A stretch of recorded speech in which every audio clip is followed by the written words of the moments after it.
Hello and good morning everyone, and welcome to today's live Zoo to You. My name is Katie.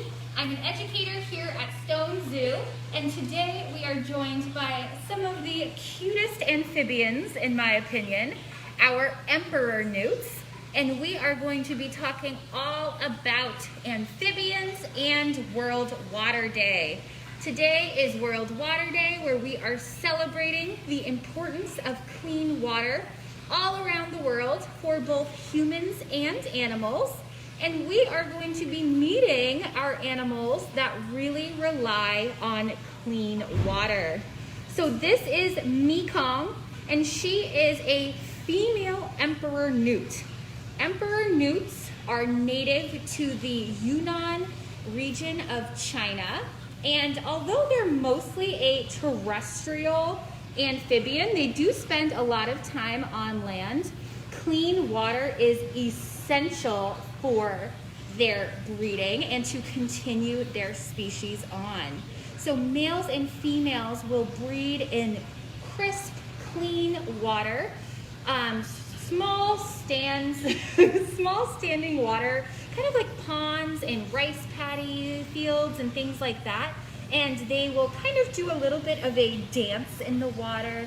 They'll touch snouts and they will breed. So that water is essential to continue this species on. And that's really important because they're actually considered a near threatened species right now. And that means that they are unfortunately on their way to becoming an endangered species.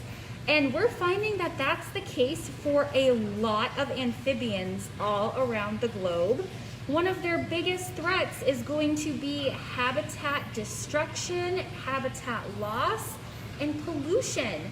Amphibians have really unique skin, and they really need clean water. So even though Mekong here looks a lot like a reptile because she looks like a lizard, she's not a reptile, she's an amphibian. And one of the biggest differences is their skin. Typically, reptiles are going to have dry, scaly skin, and amphibians are going to have moist, porous skin. I think of amphibian skin kind of like a giant sponge. Their skin is really soft and slimy, and they can actually soak up water and drink through their skin, and they can breathe through their skin as well. So if there's any toxins in the water, they're going to be absorbing that directly into their body. So that's why clean water is so essential for them. And I'm actually gonna put Mekong in her tank here because she is got the zoomies this morning. Mekong has a really interesting story of how she came to us here at the zoo. She is actually a confiscation by U.S. Fish and Wildlife. She was confiscated as a possible illegal pet back in 1996. So she was captured from the wild and brought to the United States illegally as a pet. They are very popular in the pet trade. And since she was born in the wild, we do not know her exact age. However, her estimated age is between 26 and 29 years. So Mekong is very old for an emperor newt.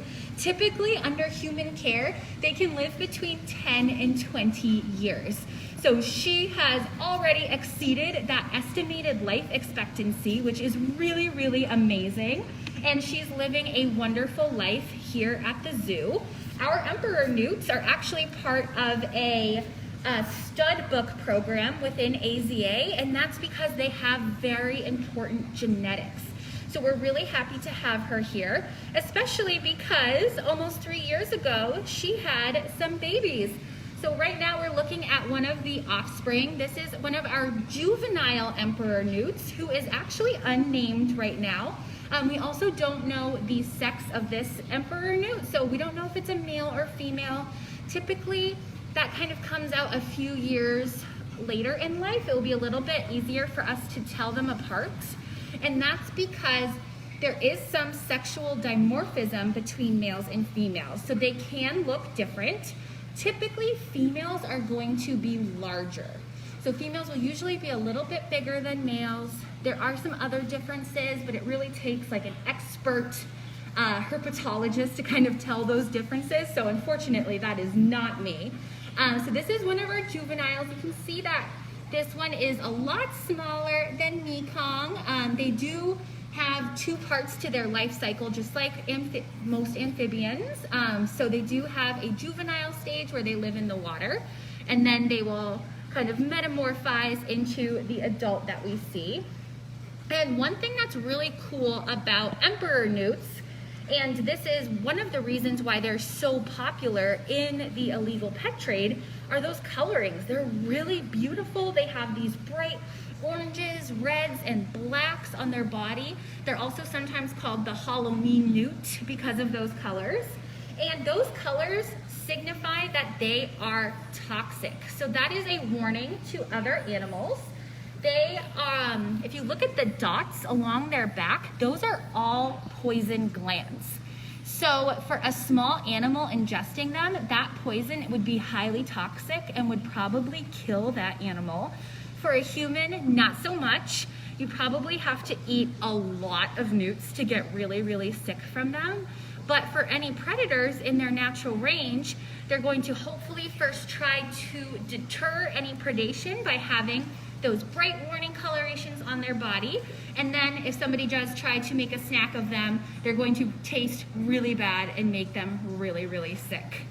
Another cool defense that they have is that you can see they're really bony. They have all of these bony plates on their head, and that's just extra protection along their body as well, just to kind of make them even harder to take a snack of.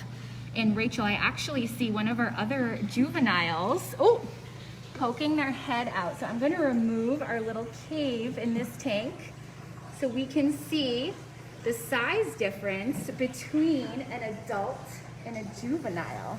So you can see the larger one there is Mekong, and then that is actually one of her offspring that she's there with. So it's a cool size difference there. And have we had any questions come in that I could answer?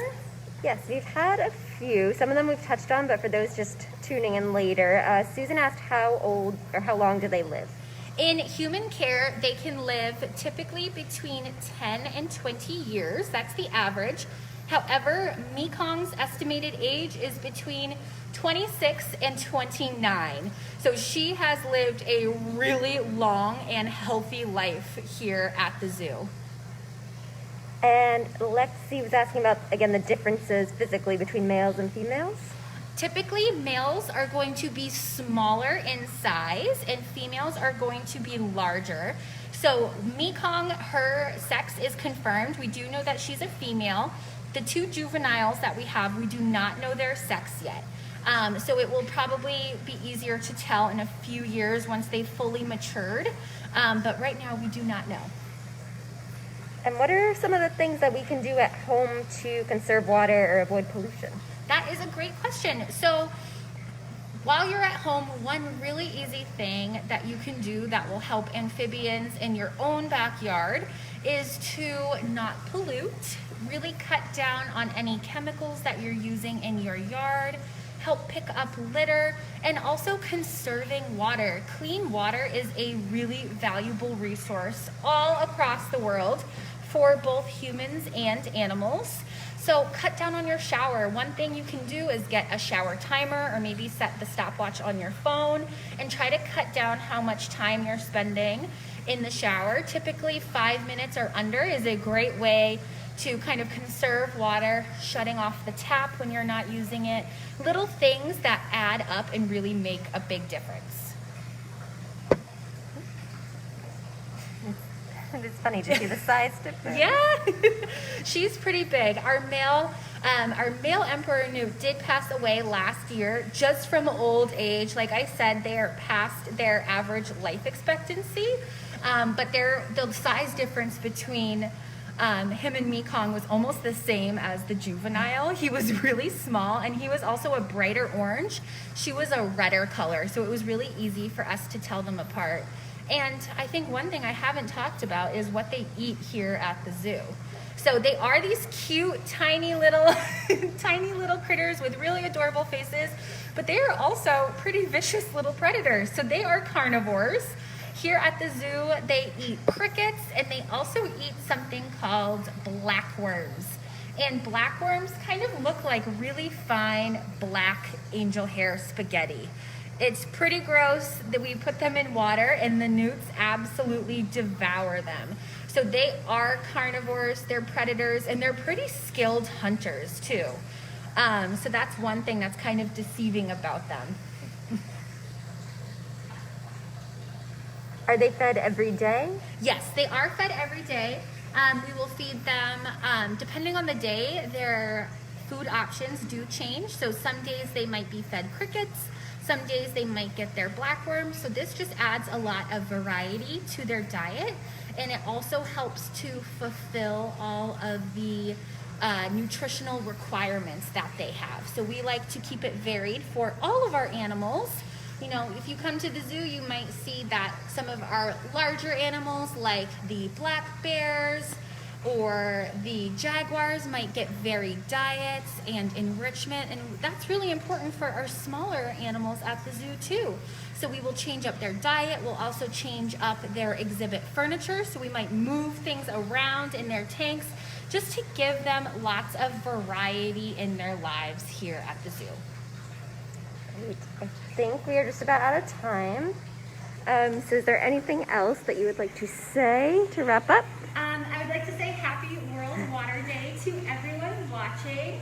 If you can, please do your part to help conserve clean water all across the world. That will help our smallest friends and other humans as well. And I hope everyone has a great rest of their day. Bye.